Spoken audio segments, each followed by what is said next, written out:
Well, welcome back. This time we're doing the Lexus Radiant Crossover, or RX as you may know it. Radiant Crossover being called so by Lexus because this was their new Radiant moment when they came into SUV production back in 1998.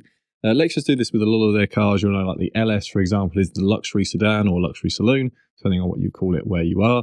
So we've got the RX model, 5 generations, and the RX is a little bit different to most of the cars that I do because generally speaking, it gets a little bit easier as I go through the generations on these videos usually. So the first one's usually a bit of a challenge. You're trying to get, the different enthusiast ones mixed in with the reliable ones. There's a lot of information out there. So it is quite challenging to make sure I get the information to you right. You get about halfway through, it gets a bit easier. And generally speaking, some of the newer cars are the most reliable because they've been out the shortest period of time. However, not always the case. Some of that old engineering is very stout, depending on what manufacturer it is. With the RX, as you'll see as we go through the video, I'm going to go harder, easier, harder again. So the first generation, this was the one that comes out in 1998. It is sold until 2003. It gets a refresh after a couple of years, around 2000, depending on where you are. It's a challenge for me because there's 3 engines. There's no hybrid this time. This is the only one where you've got no hybrid option. You get some options that I think for a lot of you watching, you're probably looking at the newer cars anyway. But if you are interested in the RX, on this first generation, all of them are a little bit hampered with a 4-speed gearbox. Now, at the time, that wasn't a big issue. However, even back in sort of 2001, 2002, most world cars, I should say, had 5-speed or more gearboxes. Some owners don't mind the 4-speed. It's pretty reliable, but it causes a bit of a challenge because any engine I talk about is going to be sort of hampered back by having a 4-speed gearbox. And there's also, this is a bit of an odd one because while I can say gearbox and engines on all of them are pretty good, and I'll go through them in just a second, the rest of the car is really going to be where the challenge is. And it's not because it's been a particularly unreliable car. It's just with its age, at some point, someone has bought this car, most likely to think it's a reliable car, just do an oil service on it and it'll run forever. And now you're buying it after them. And that always makes things a little bit more difficult unless it's a classic where people are sort of keeping it and they're trying to keep it in pristine condition. So you get the 2.2, 2.4 and a 3-litre V6. My pick of the first generation, and we'll end the first generation in just a second here, is going to be the V6, mainly because the V6 carries on into the next generation, and the next generation is where sales really pick up across the world. So if you go for the V6 engine, it's going to be that little bit more common for people to find in the RX, and depending on where you live, that might make it much easier to get help and maintenance and anything else that you need as these cars get a bit older and the mileage goes up and they need a little bit of tinkering here or there. That's not to say you can't go for the 2.4. The 2.2 is an old engine. I think it comes out around 89, 90 in Toyota vehicles. Now, it's not to say it's not a good engine. I think they actually, if I'm right in saying, I think they actually supercharged this engine in one of the Toyotas. So it's not that it's a bad engine. It's just that a 2.2 in a car that's sort of around 2 tons and that has been around for 25, 26 years, it's going to have lived a life. It's going to have just been had to be pushed that bit harder. And because of that, and you have to remember, it's going to be a limit to the amount that are available. The 3-litre V6, that's where it is. That's where it's at. You can go for the 2.4 if you really have to. If you really, really want that 2.4, fine, go for the 2.4. But I would, unless it is a really good deal on 2.4, I would be default looking at the V6. However, every single one you look at, look underneath it. Just if you can't sort of get underneath the car, if you can't get it up on a ramp, have a really good look at the rear subframe, mainly because the rear subframe on these, it does have some rust issues, especially if you're in, a rust belt state of the US, if you're in some of the colder parts of Europe where we salt the roads, or if you're in areas that sort of suffer with different weather conditions that vary a lot and that don't like metalwork too much. So, unless you're in a warm weather place and the car, most importantly, has been in that warm weather area that whole time, they need to be inspected on underneath. Let's move into the second generation. In the second generation, Sales pick up, the hybrid comes in, the new, you've got a 3.3 and a 3.5 V6.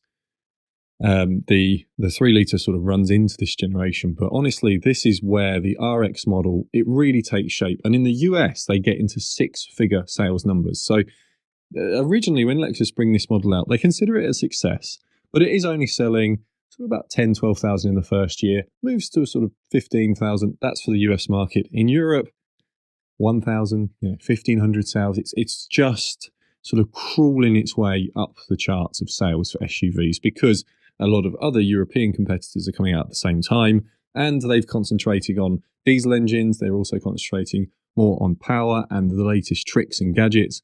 Lexus are being a little bit more conservative, and they're saying, okay, we're not going to go and throw everything into a car that we don't know will work in 10 years' time. We want it to be reliable. But we want to try and move into the luxury space. And in the US, that works because people, I suppose, appreciate longevity over a lot of other things. And there's no problem with that. But there is a challenge when it comes to the European market where people perhaps are not so far away from service centres or so far away from specialists and everyone else. So if you're looking at 03 to 06, and if I'm honest, the year to pick for me would be a 2007 because it's a high sales year. It's just before we go into the financial crisis that then sort of affects sales and have to be, Lexus, along with all manufacturers, have to start pushing cars out. I was selling cars in this period of time where cheap deals had to be sold. You just didn't sell new cars unless you were putting it on some sort of cheap lease deal, cheap finance deal, whatever it was. And because of that, we were sometimes selling cars to owners that weren't legacy owners. They were new to the brand. They possibly were sort of stretching their finances a little bit to get into the car. I'm not saying everyone was doing that. Just there were some more examples happening. So, and it's the last years of this generation, this second generation. So 2007 would be my pick. 2006, fine, but it's the first of the hybrids coming in here. The hybrids become incredibly popular, particularly in some parts of Europe like London, where there was going to be taxation taxation benefits if you went for a hybrid car. I think I'm right in saying, in fact, I'm pretty sure of it, that if you went for the RX 400h model at the time, sort of 2006, 2007, you could go around the congestion zone in London for free. So that really pushed up sales for Lexus. And really at the time, they were pushing this RX model out over even their IS diesel model. So it really was a good seller for European countries, particularly the UK. In the US, however, the 350 model, which gets, I should say, actually, the newer 3.5 V6 engine coming in on 06, there's nothing wrong with a 3 litre. So if you are sort of budget restricted and you're saying, well, I found a good 04, let's say it's got 200,000 miles on it, but it's a V6, you can go for it. It's fine. You can go for it. Yeah. Again, you've got to check underneath it. You have to check for the first generation, second generation, third generation. You've got to check underneath these vehicles. If you live anywhere that has salt on the roads or is a cold weather climate, you just got to do it. Into the fourth generation, things will get a bit better, but first three, you've got to do this. Bearing in mind that you have a CVT gearbox coming in on this generation, I think, don't have any automatics. I think if you go, I think the hybrid has something called an eCVT come into it. But aside from that, you can go for the 2.4. However, most markets won't get the 2.4. And again, it sort of gets phased out throughout the life of the car. The challenge I always have with smaller engines on bigger cars as they get older, things have changed more recently with turbocharged engines, with the push for smaller capacity, higher horsepower, higher efficiency. But around this period of time, 2004, 2005, 2006, we're still in a transition point for this. And so I probably would prefer to not look at the inline four engines and to go for a V6 if you can. If you find a really good one on the four cylinder, there's nothing to say you can't go for it. It's going to live a slightly more of a stressed life. And of course, its whole life, it's been the cheaper version to buy. I like to try and advise people, and this is a little bit personal experience coming in. It's a little bit of working with classics, a little bit just knowing people and seeing generally how these things work when they get to scrap age, I would say. Any car that's over 15 years old moves into the potential to be scrap. It's basically one of two cars. It's either a good car that's going to last another 10 years, a classic car, which also goes into that period because who knows how long classic cars will be kept.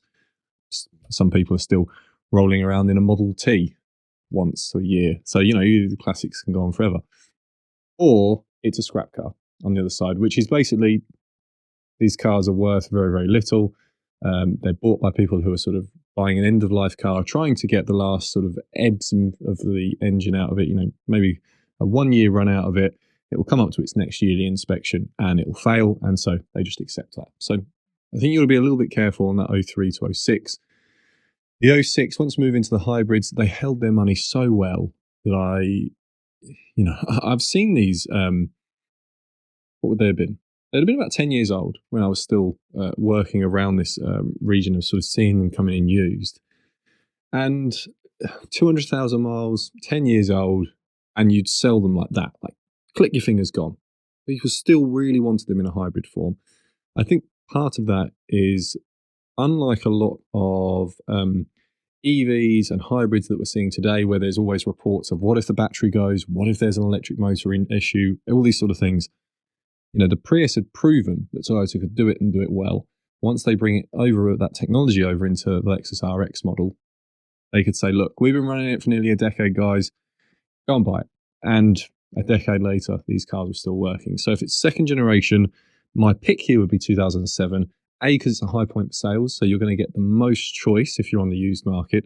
You're also going to get 1 year after the facelift where every single little teething issue, minor inconvenience, little thing that Lexus dealers had to fix, or batches of parts that had to be pulled back and changed, they're all going to have been done. So if you can get the 2007, great. If not, and you want the non-hybrid model, you can look from, say, like 05. 04 is fine. I probably would just avoid the first year. I think there's a few batches of parts that came in that needed to later either be recalled or to be replaced. And if it's had owners that have just been trying to get it, another year down the road, and then they're just trying to sell it on, you could end up with a bill as large as the car. The advantage with an RX, if you spend the value of the car in keeping it running, you may well see that in its resale. You may still get your money back. And there's a lot of used cars I've seen and cars that I've done buyer's guides for where you see comments. People say, I spent basically the value of the car keeping it on the road. And then after it was still a heavily depreciated car. With the RX, if you buy it, spend some money on it, keep it running, it really won't lose a lot of money. Moving on to the third generation, sales become a little bit of a challenge here if you're in Europe. At one point in this generation, so 2010 to 2015, late 2009, depending on where you are, the sales in Europe are so low that Canada outsells Europe. So Canada, I think population in Canada, 36 million, 35 million, something like that. Population in Europe, about 500 million. So that just sort of shows the imbalance that was happening there, that the Canadians were buying more than all of the European markets put together. It wasn't the right time for Lexus. There was a lot of diesel sales. Diesel was really big in Europe at the time. And predominantly the competition was fierce. There were great leasing deals. And unfortunately for Lexus, if you're in a lot of European countries, the financing was not always that great. The deals weren't that great. And it just kept some of the buyers who maybe were interested away and looking at other cars. In the US, it's a different story. Okay, sales don't quite reach that high point that you get in 2007 of the second generation. However, there's still pretty solid sales numbers. And if you're in Australia, the first generation, not so much, but once you're into the second and third generation, sales are pretty flat across the sales years. So you can just look at whatever engine you want to look at. There's not going to be a high point of sales for you to sort of find a lot on the used market, just so you know. Third generation, here we have, I would say, if I'm honest, a pretty flat decision. A lot of the stuff from the second generation is carrying over. So the second generation, it goes onto the K platform, which is the Toyota Camry platform. And this holds from the second, third, and fourth generation. Okay, so it is a car platform. There's no getting away from it. However, it's a platform that had an adjustment designed into it so that it could be moved to a front or all-wheel drive platform, which is what the RX essentially is. So if you're someone that wants to go and play around with Jeeps and Land Rovers in the hills, this isn't the car for you. But I don't think you would be buying an RX for that reason anyway. The third generation, it kind of sits in this happy moment for Lexus where, let's say, particularly if you're in the US, they've mastered the hybrid. They're bringing over a lot of stuff from the second generation, refining it, making it a bit more powerful, but and a little bit more efficient. But ultimately, they're sticking with what they know. And so if you're in this generation, there's some really good choice out there. There's a point to be made that if you go for the F Sport model, you get a 8-speed gearbox if you're in North America.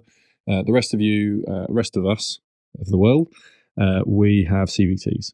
Okay, so or eCVTs. So people have different opinions on CVTs. What I'll say on the RX, if you get one with a CVT gearbox, generally speaking, owners don't seem to care.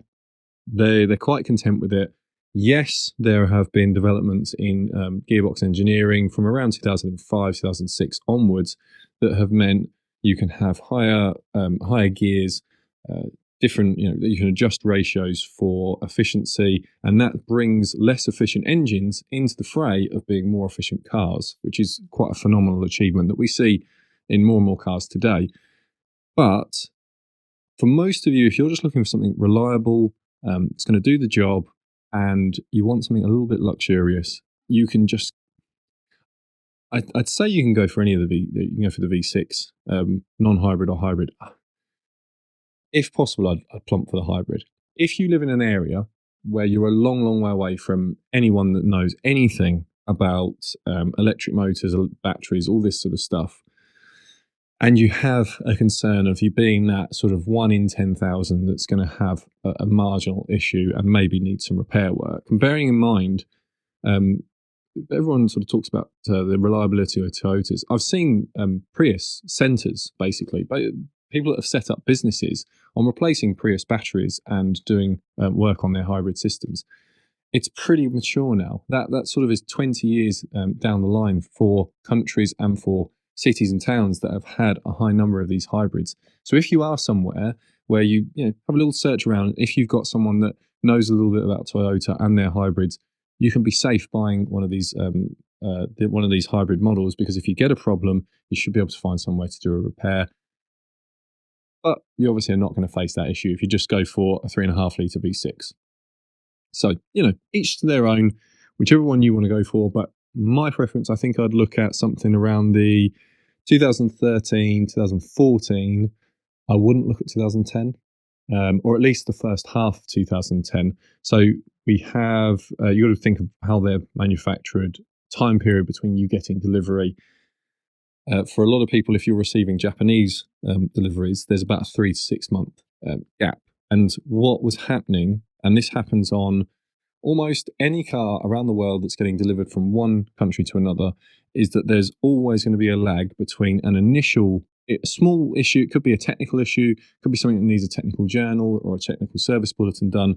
The factory will then start changing that part, or changing the supplier, or changing the batch and shifting onto another batch with an adjustment made. And with a lot of Japanese market cars that are going out to the rest of the world, because of the shipping time, it can be a few months later that you get them. So I think if it's a 2010 sort of mid-year build, you're safe, because any of those little issues, those little teething issues that people faced on these engines, will be no problem. Okay, so this is the easiest one for me. I'm going to go for the hybrid, and that's going to be the pick. But we'll move to the 4th generation, because I think a lot of you will be interested. I think there'll be people who are watching this, you can tell me if you are, who own either a 1st, 2nd, or 3rd generation and are thinking, hey, the car's been good for me. Shall I go 4th, or shall I go 5th generation to replace it whenever you want to replace it? I've recently done the buyer's guide for the 4th generation. So after this video, if you want more information on specifically the 4th generation, you can watch that video. But here we get the last, I would say, cars have really changed since 2015. They've had to. There's been a lot of mandatory changes, safety changes, emissions changes, and of course the rise of electric vehicles. And it's pushed resources from different manufacturers to go in different directions. Okay, the Lexus RX range, it gets what I would say is like this final run of sticking with what they know before they have to make a big change when we come to the 5th generation, which makes my job a little bit harder here when we get into the 5th generation. But the 4th is on that train of they've stuck with what they know, they've put in some newer technology, you've got some additional safety equipment where they have to pass some of the. So basically, if you're in Europe, you've got Euro NCAP. If you're North America, it's NHTSA or IIHS that will be doing the partnership crash testing, and Aussie's ANCAP. So ANCAP, Aussie New Zealander ANCAP testing. A lot of the time, unless it's a vehicle specific for that market, they will cooperate with Euro NCAP for crash testing. The reason I mention that is because the Mark III crash testing, so anything that was tested around that generation, knew that it had to move its game up in the next generation car because they were going to change the rules around what was going to be classed as sort of top end. The RX does get 5 stars and it gets a top mark from IIHS. However, IIHS mentioned that the headlights, depending on which one you go for, the base ones, they marked them as marginal and they marked them as good if you went for, acceptable if you went for the upgraded headlights. Euro NCAP didn't say anything about that, so having driven them with the base headlights, I don't think there's a big issue, but it shows the movement that happened for crash testing. And so what I think you get in the 4th generation is kind of like the ultimate version of what they've been building since around 2005, 2006. It stays on the K platform, but it gets an extension to chassis if you go for the 7-seat model. So that's the L model. They only do that on the RX350 and the RX450h. So it'll be a RX350L or an RX350LH, depending on. And that's a 7-seat. Bit of a token, back seats on those.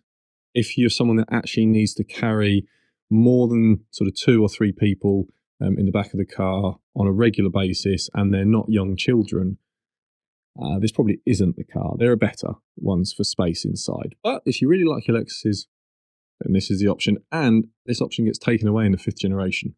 So it's just something to bear in mind. Engine-wise, they have the 2-litre turbo or 200T in some markets, 300 RX 300 in some markets. Some markets get RX 350. It's a bit complex here because the Asian market sort of comes alive for Lexus. South America, North America, Europe, and some of the sort of Middle Eastern, Africa markets also pick up. And the naming is slightly different in different areas. But basically, a 200 would always be a 200T, a 300, or a 350. It'll never be a 400 or 450.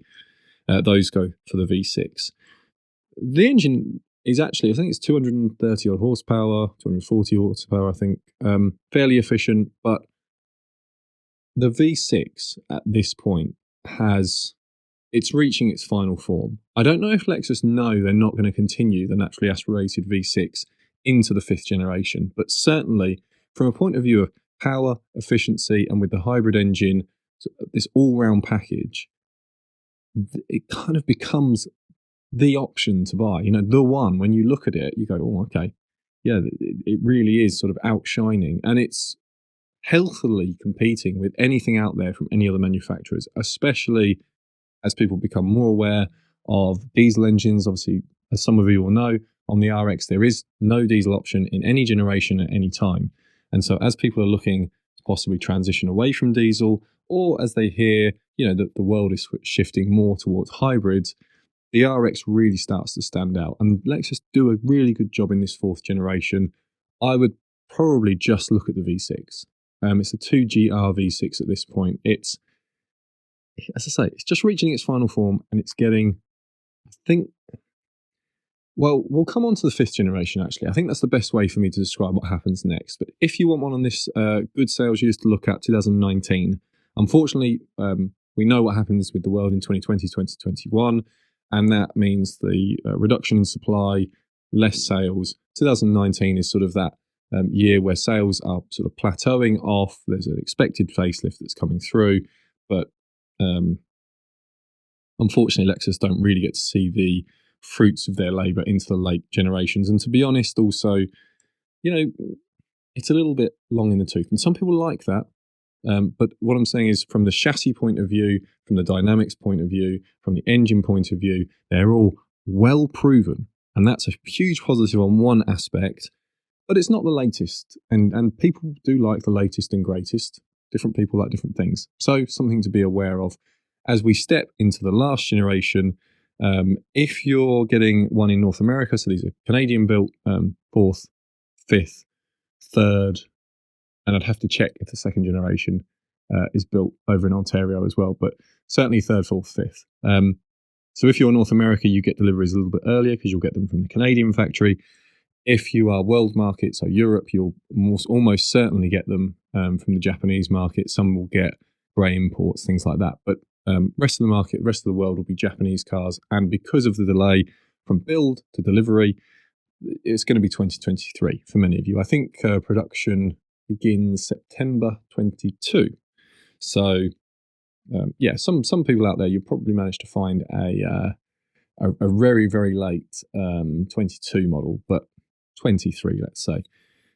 And here is a challenge for the brand, because more and more resources across the car world, this isn't Toyota, this isn't Lexus, this is across the car world. It doesn't matter what car you buy from any manufacturer, they've had to move resources away from the combustion engine development, combustion engine chassis.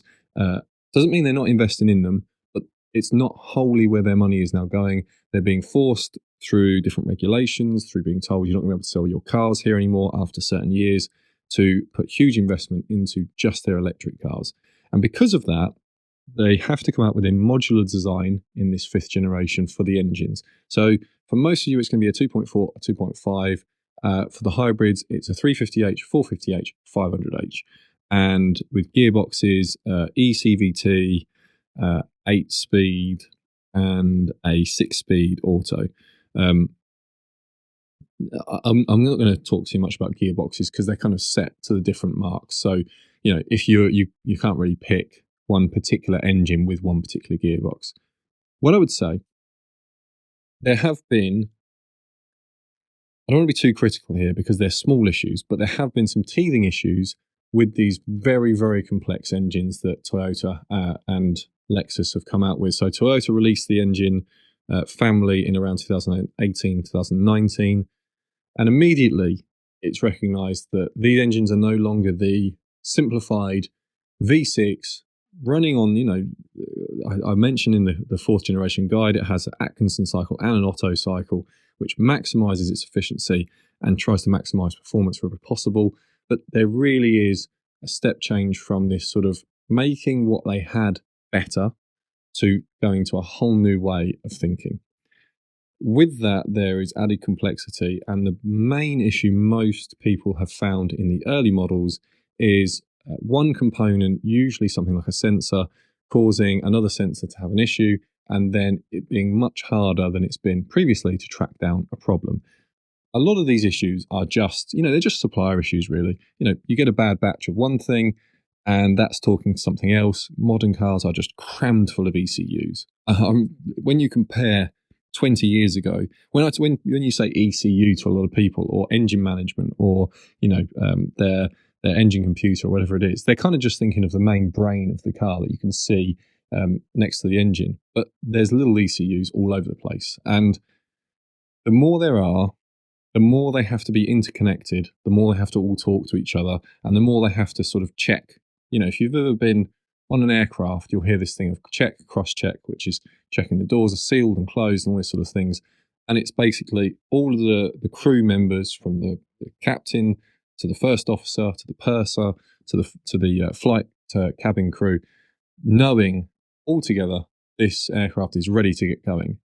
Car is doing that times 1,000, but in automatic electrical ways. And so, you know, the doors are saying we're open, the windows are saying we're up, the engine is saying I'm ready, the steering wheel is saying I'm in a neutral position, etc., etc., etc. And what has happened is that a couple of sensor issues have meant that someone goes chasing away at a problem, realizing it's not the problem, something else is the problem. So I'd probably look, if you want to buy brand new, just give it a couple more months. Depending on where you are, but I would just, if you, as I'm talking more for Europeans, I suppose here. I think if you're in North America and you're getting Canadian built ones, you're probably fine just to buy from now because they've been going for a year.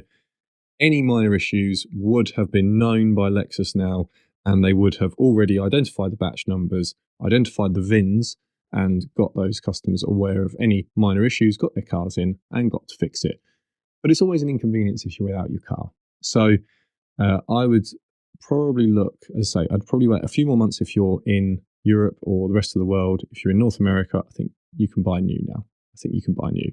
If you're a used buyer, I'd probably wait another 6 months because these cars are still, maximum about a year old. Depending on when you're watching this, obviously they'll get older and older, but it does take a bit of time. And from what I saw, especially on the Camry with these engines, is that about 3 years in, that's when little issues were coming up, and it's not that common for Toyota owners. A lot of them are sort of shocked because they've had, say, 6 Toyotas in their life. All of them will work perfectly. All of them have just turnkey gone. As I said, we're just entering a different generation of car manufacturer, and it's not all the car manufacturers sort of being led. Regulation is leading them, as it does a lot of the time, but it's asking for quite radical change, and it's forcing manufacturers into, generally speaking, a modular design engine. So we're seeing this. Volvo did it, obviously, as they phase out all of their combustion engines.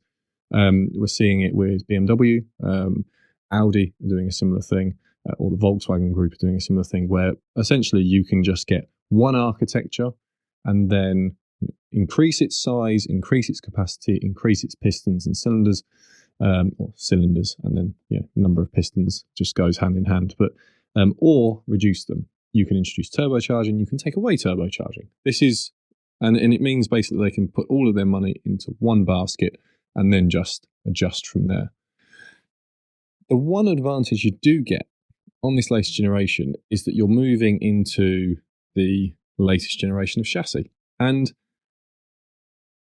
I'll give a short personal opinion on it. I still like the chassis. I think cars that were built around 2015 were a real peak car moment. They have great chassis, generally speaking, that were from the people that had to design good chassis because cars were sold based on how they drove back in the 90s and 2000s. Those people are still around for the 2015 builds because car manufacturers generally work around a decade in advance. So anything that's in 2005 being designed is what comes out in sort of your mid 2015.